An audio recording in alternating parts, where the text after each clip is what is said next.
brief introduction about the workshop. It's a scheme of evaluation and the different traits which are covered in practical session. Then for the theoretical session, we can watch some videos maybe in coming classes. So today I will explain you this workshop and manufacturing process, various types of traits which are done at the workshop laboratory.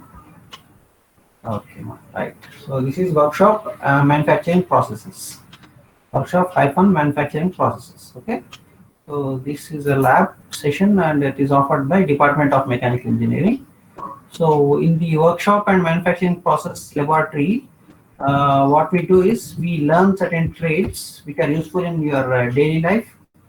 They are like life skills, like we have soft skills and hard skills. They are like life skills which may be useful to you at anywhere, at any time. So being what you call it is, since it is mandatory to study this particular lab, so we'll try to make it interesting for you. And yes, most of you will like that lab because it is something which you'll do practically by yourself and make things, manufacture things. Okay. So coming to the evaluation, I mean the marks part of it. So it is like 100 marks, total 100 marks, out of which 50% are internal marks, that is CIE, continuous internal evaluation. So these 50 marks are given by us, by the department at the college. So you can score about 50 marks internally, and in the external exam, that is in the external laboratory, sessional and examination, it will be for 50 marks. So 50 plus 50, total 100 marks you will be scoring on the overall. Okay, so this is the split of marks for this particular lab. Okay, then coming to the syllabus. Yeah. So before going into syllabus or experimentation and other things, hopefully we'll be meeting at college in the shortest possible time. Let us hope for it. Otherwise, the sessions will be conducted online mode only, with video recordings of the experiments conducted, which are recorded. So the first and foremost thing which is important in this laboratory is safety. Safety is the topmost priority in this particular laboratory because we'll be handling heavy objects, tools, equipment. So safety is given top priority here. Okay. So these are some of the do's and do nots, general instructions which we always give for students entering into this laboratory. So first point is enter the lab with closed footwear. So chappals and slippers are not allowed. This is for the personal safety. Like I said, you'll be handling huge equipment, devices, which may fall on your feet and damage your feet. So that's why without shoes you are not allowed to enter into the lab. That is in the practical mode. So this is online mode, so no issues. Uh, just a minute, I forgot to record this session. So every session will be recorded here, and at the last attendance also will be taken. So all of you try to be attentive. Okay. Yeah, yeah. All right. Will be recorded. Okay. So the second point is students should wear apron. So invariably you have to wear apron, the dark colored apron. It's like dark blue colored one for the protection of you physically and for protection of your clothes also you can say. A lot of dust might be there, so flying particles might be there. So this apron will protect you. And the third point is long hair should be protected and let it not be loose, especially near rotating machine. So this is very important point, particularly for girls, because earlier, I mean, not last 10 years or 15 years, so there have been some accidents, small incidents, not accidents. This hair getting entangled into the motor, etc. It's very dangerous. So I request all of you to please protect yourself and tie your hair. Don't keep it loose. Okay. And the fourth point is any other machines equipment should not be operated other than the prescribed one for that particular day. So luckily these all experiments are all handmade, done with handmade tools. Only few of them are machine operated. So please try to restrict yourself to a particular trade only. Okay. So in any other trade you have any doubts, you can just contact us. So faculty will be there and the technicians also will be there to support you. Okay, so each trade will have one technician to help you out. So he will demonstrate, then you can do guide you. Okay. And the fifth one is, I think somebody has switched on the mic. Please mute yourself.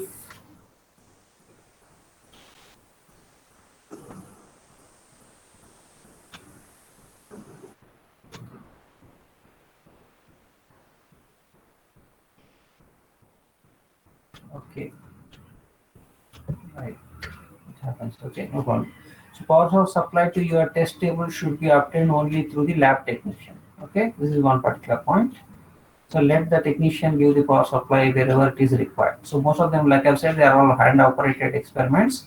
Only like electrical house wiring is requires the power supply. Okay, and the sixth one is, do not lean and do not be close to the rotating components. So not many rotating components are there. Luckily in the lab, only one lathe machine is there. And the seventh one is, tools, apparatus, and gauge sets are to be returned before leaving the lab. Okay. So this is like a normal discipline what you normally maintain. So that's not an issue. Uh, Coming to the next lab, the next point. The eighth one, headings and details should be neatly written. So this is about your record work. So this is record about your record work. I think you have already got accustomed to it. So I will not stress most on most of it. So like aim of the experiment, to write in the record, apparatus, tools, instruments required, procedure, theory, need diagrams on left side, and specifications also you have to mention. And finally, what the result you got, that you have to write.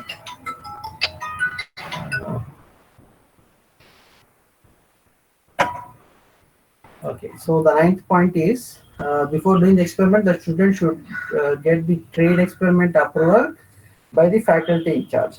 So normally what we do is, at the beginning of the experiment, we will divide you into groups, like 10 students per group or 8 students per group according to strength. And each group will be provided with a particular trade.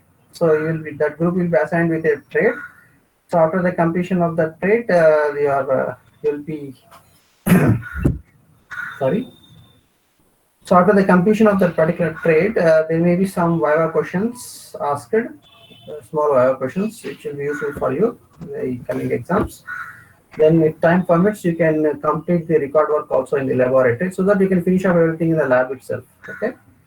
So that will be like this. So once you completed one particular trade, so each trade has like 3 experiments.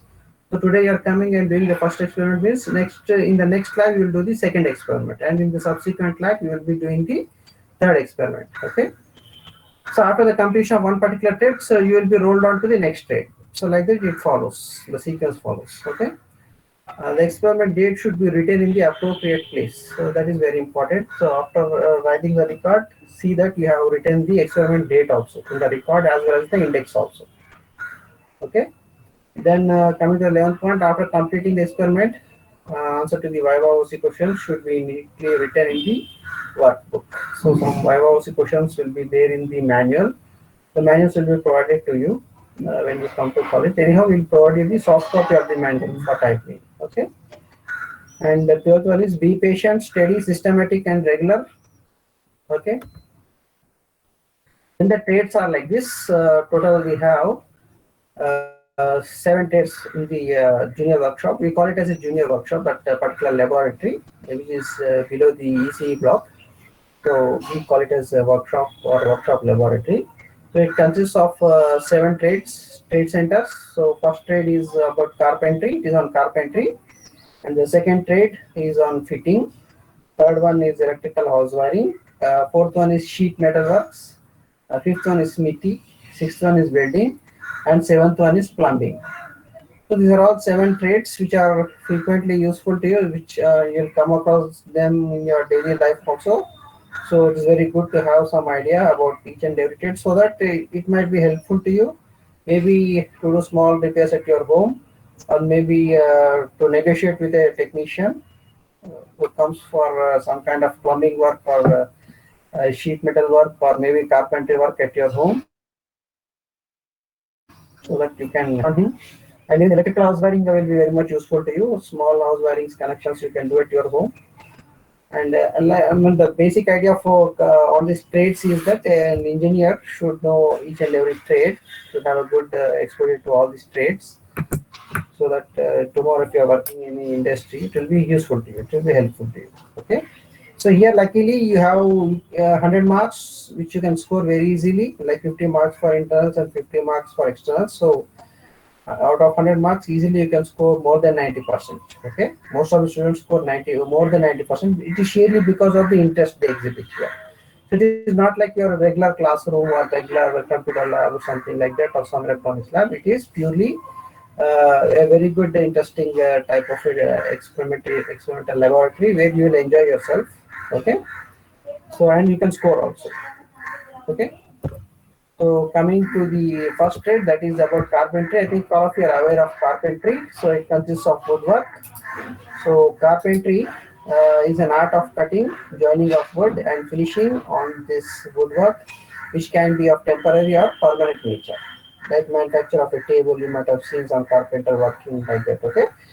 So it deals with the making of doors, windows, a building. Also deals for making of roofs, floors, cupboards, and staircases. So it's a very interesting type of trade, and you will not get another chance to do carpentry outside the college. Okay, so this is the only chance for you to do carpentry experiments by yourself.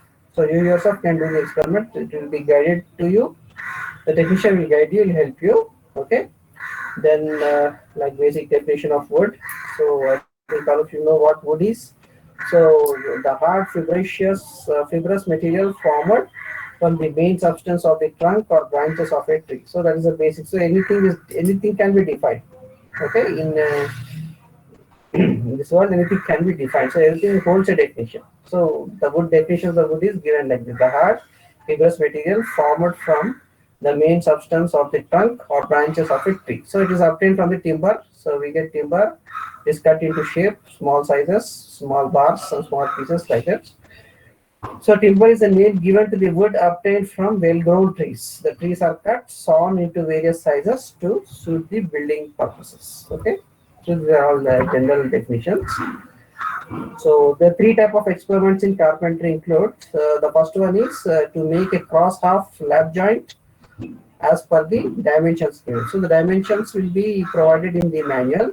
So according to those manual, the shape given in that manual and the dimensions which are given, you have to modify the work pieces provided to you. So accordingly, you have to select the appropriate tools. So that is important here.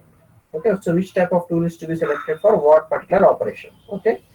So all are easy experiments only, nothing to worry. Okay. And second one is to make a lap dovetail joint as per the given dimensions. Third one is to make a bridle joint as per the given dimensions. So these are the three experiments in the carpentry. So one experiment will be done in one session. Sometimes if time doesn't permit, you can do actually the time session. The time provided is very what you call the massive. So sometimes if required, you can do two experiments also to complete the syllabus on time. Okay. These are the different tools you might have come across in your daily life at your home or at some carpentry shop. So the thing is more important here is to identify the tools used. Okay, the main thing is to identify tools here.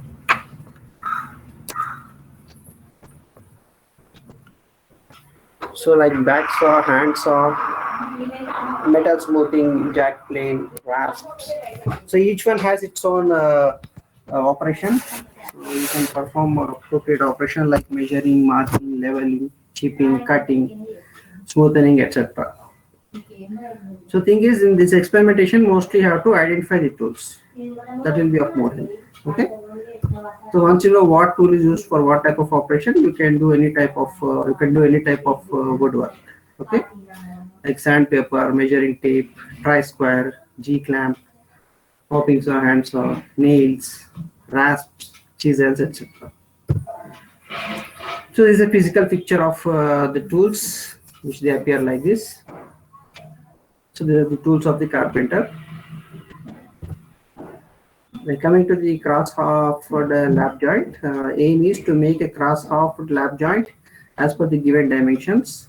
The material provided to you is made up of teakwood. It's a teakwood piece of dimension 310 by 50 by 25. That is 310 in length and 50 in width and 25 mm in the thickness. Okay, so this basic dimension wooden piece will be given to you.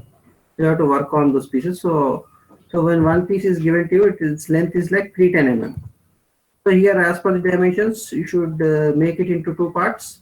Sometimes two pieces are given to you directly. So each part should be 150 mm. That's why you can see here 310 mm wooden piece is given to you. The 10 mm goes for the wastages here. So you have to cut that in exactly at the middle and get it to the required length of 150 mm.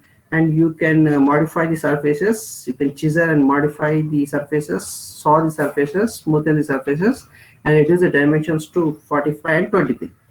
Because the wood piece provided to you is of oversized one, like 310 by 50 by 25.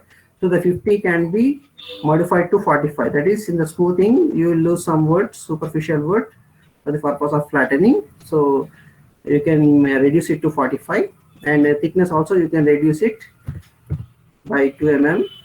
Okay, and you may have to do some chipping at the center, create slots. So these slots should match for the both wooden pieces so that one should sit on the other, like it is shown in this particular picture here. The tools required include steel rule, tri-square, tenon saw, Stanley jack plane, firmer chisel, marking gauge, mallet, and the equipment involved here is carpentry bench vise. So bench vise is something in which you will hold the workpiece here. So this bench vise is fixed or fitted to the table. So into this bench vise you can fix any wooden piece and tighten it so that you can do all the operations like measuring or marking or cutting, etc. So by seeing the tools you can identify, not an issue here. So the sequence of operations are starting from beginning to ending. They are like this. First you will do measuring, then planing, then marking, sawing, chiseling, finishing, and assembling. So measuring is first you will measure up to what dimensions. You have to cut this long workpiece into two workpieces, and what are the slot lengths you have to provide. Planing means smoothing it to some extent. Then you have to do marking for the dimensions. Then you have to do sawing by using a jack plane, and you can remove the superficial wooden surface so that make it smooth and finish it to the required dimensions. Then chiseling, wherever required, you can use a chisel and remove the chips of wood to create slots. Then you can do finishing, neatly finish the workpiece. Then finally you can assemble one workpiece into the other. So that is a sequence of operations. Then the procedure will be there. So all these things are in your manual only. So from manual itself I have created this PPT session. The procedure includes like this. The first one, first step is measure the job as per the given drawing. The second one is fix the job in the carpentry bench vise, plane the given piece to the required size of 140 by 45 by 23 mm. So you are bringing it to almost the required size, and then mark 5 mm on both ends to cut the piece for the right angle, leaving in right angle leaving in the middle. Exactly at the middle you have to cut and remove some of the material here, and make it into two pieces. Divide the piece into two equal parts of 150 each, and mark 45 in the middle piece, that using a tri-square. So tri-square is used for marking purpose as well as to check the squareness or perpendicularity of each and every edge of a workpiece. So mind you, nothing to worry here. We will show you the video how the operation is done, how the tools are used, and what are the names of the tools, etc. So this is being a theory session. I'm just giving an exposure to you. Okay. So set the marking gauge. So there will be a marking gauge by using which you can mark lines on the workpiece. So set the marking gauge at 11.5 mm, half the thickness, and draw the parallel lines on both edges at 48 mm. Mark from the face side, cut the cut the marking of horizontal lines up to 11.5 mm using a 10 mm saw. So up to that dimension you can do the cutting operation.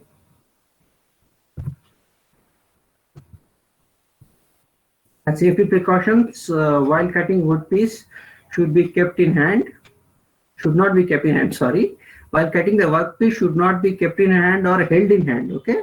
So you can just fix it in the bench vise. Tightly you can fix it. And the second thing is always cut away from yourself. So while doing what you call these chipping operation or say sawing operation, see that you are cutting it in the opposite direction, that is away from yourself rather than towards yourself. Okay, that's one basic thing you have to remember. Then the next experiment is lap dovetail joint. So the aim is to make a lap dovetail joint as per the given dimensions. So sequence of operations are similar in the like in workpiece in the earlier experiment. The dimensions of the basic wooden workpiece given to you also will be of the same dimension which is used earlier experiment and same type. So once you remember, so all same tools will be there for all three experiments. And same sequence of operations will be there like measuring, planing, marking, sawing, chiseling, finishing and assembling. So this is the lap dovetail joint. You can just see here. So one workpiece and the other workpiece matched here. So one should exactly sit onto the other workpiece. So a dovetail is created on one workpiece and which has to match exactly in the similar shaped slot which is created on the other workpiece. So naturally, we can expect here removal of wood is to be done, chipping is to be done, angular chipping has to be done. So all those things you can do by marking and fixing, cutting and chiseling operations. Okay. So the procedure also same like what you have understood about the earlier one in the earlier experiment. So basically, you start with the marking, then planing, then cutting, chiseling to required shapes and assembly. Okay. So another safety precaution here is do not use a firmer chisel without handle. So without handle, you are not supposed to handle a chisel. This is made up of iron, so it may damage your hand. So if the handle is not finished, don't touch the chisel itself. So this type of chisels are not kept at the laboratory, so nothing to worry about it. Also, by chance, if you find anything like that, you can just report us. Okay. So always chisel away from yourself. Like I've said, you should not chisel it in your direction, but it should be away from your direction while working on a workpiece. This is for safety, so that the chips will fly away from you rather than flying towards you. Okay. Then you have the third one is bridle joint. So the aim here is to make a bridle joint as per the given dimensions. Materials used are like teak wood, and the tools used are again same. That is steel tool, tri-square, tenon saw, Stanley jack plane, firmer chisel, marking gauge, mallet, etc. The sequence of operations are like measuring, planing, marking, sawing, chiseling, finishing, and assembling finally. So same sequence of operations. Okay, first thing is measuring, using a tri-square and a scale. And then you have planing. You can remove the surface material, smoothen it. Then you can do again marking for slotting operations to be done. Then sawing again so that you can get the required slots to be cut. Then chiseling to remove excess material or uneven material present. Then finishing is any unwanted material here and there. If it is left, you can just remove it off and finish and make the workpiece beautiful. Then lastly, assembling the workpieces as per the given experiment. Okay, so it is like this, the bridle joint. So you can see here on workpiece, you have one particular slot created, and the appropriate shape is to be created on the other workpiece. So these are all simple operations, so nothing to worry. So we are not expecting any high perfection or high precision here. So basic level perfection, precision are required here. So anyways, you will be guided accordingly. Okay, this is the third experiment. And this won't take much time. The experiments won't take much time here. So the procedure is similar. I think the earlier two experiments. So finally, what you get is the result. So don't forget to write the result in your what you call the manual, or even your what you call this record book also. Then the other trade is fitting. So in fitting, what we do is we operate on metallic workpiece. Like in carpentry, we have worked on wooden workpiece. So in fitting, we work on the metallic workpieces made up of mild steel. Okay, so here it takes some effort. You have to eat well and come. So whenever you do fitting operation, it consumes extra energy. And the thickness of the mild steel workpiece is around 5 mm. So 5 mm is a very big value. So cutting, chiseling, no chiseling will be there. Cutting will be there. Sawing will be there. So it will take a lot of effort. So you can see here different type of tools used. Files use it for smoothing, for material removal, etc. Marking purposes, we use different type of tools here in fitting operations. You can find hammers also, saw, different type of saws. So mainly hacksaw we are going to use. Okay.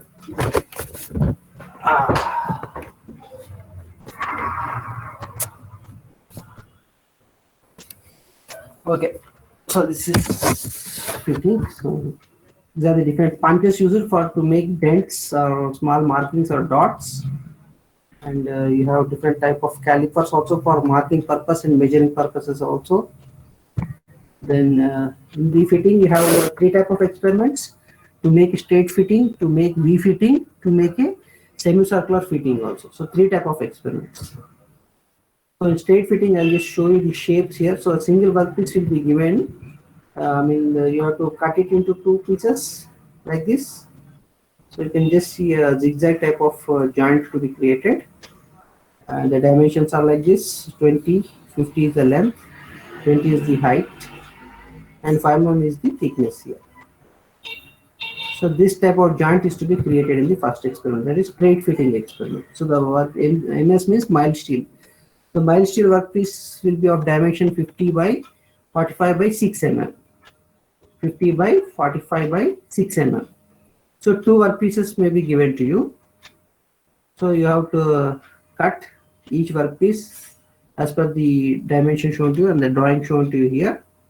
And these two pieces, after cutting and preparing, they should match like this finally.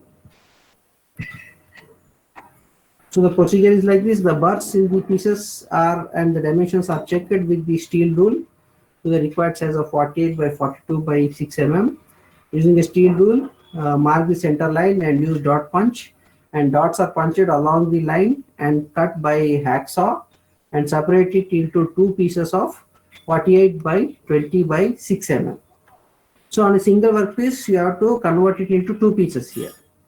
So as per the required shape, first you have to cut it, and before cutting you have to mark it, and before marking you have to do dot punching.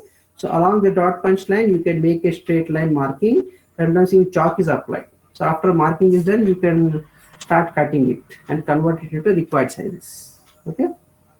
So the pieces are clamped one after the other, and the other mating edges are filed and checked for their flatness with the help of the tri-square. Chalk is then applied on the surfaces of the two pieces.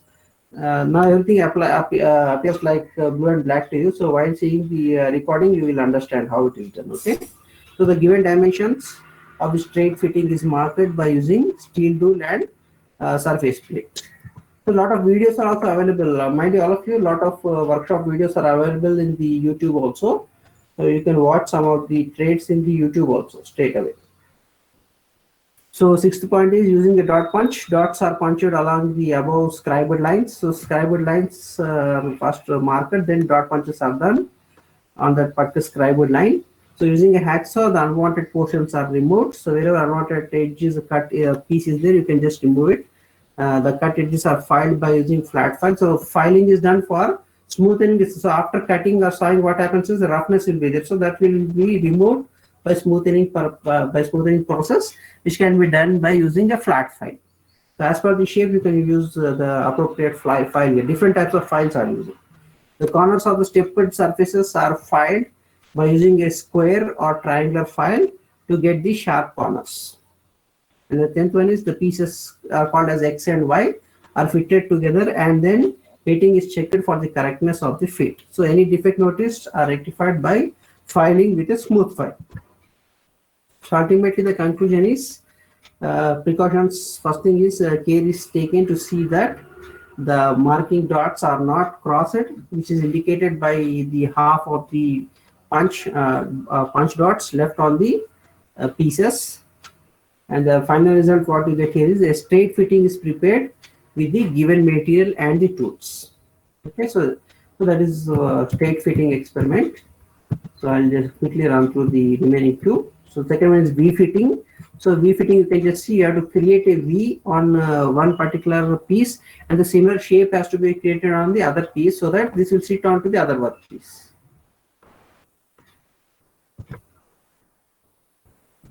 And the other experiment is semicircular fitting. You can create a semicircular on one workpiece and a similar shape on the other workpiece so that they can match here. One can sit on top of the other here. Okay. So with this, I think we are reaching the time. So I'll stop it here, and hopefully we'll continue the next week. So what I request all of you is to give your attendance. So I'll just call your number and you just give me your roll number. So please try to maintain the attendance very well. So starting with first number, roll number 61, Present, sir. 62, Present, sir. 63.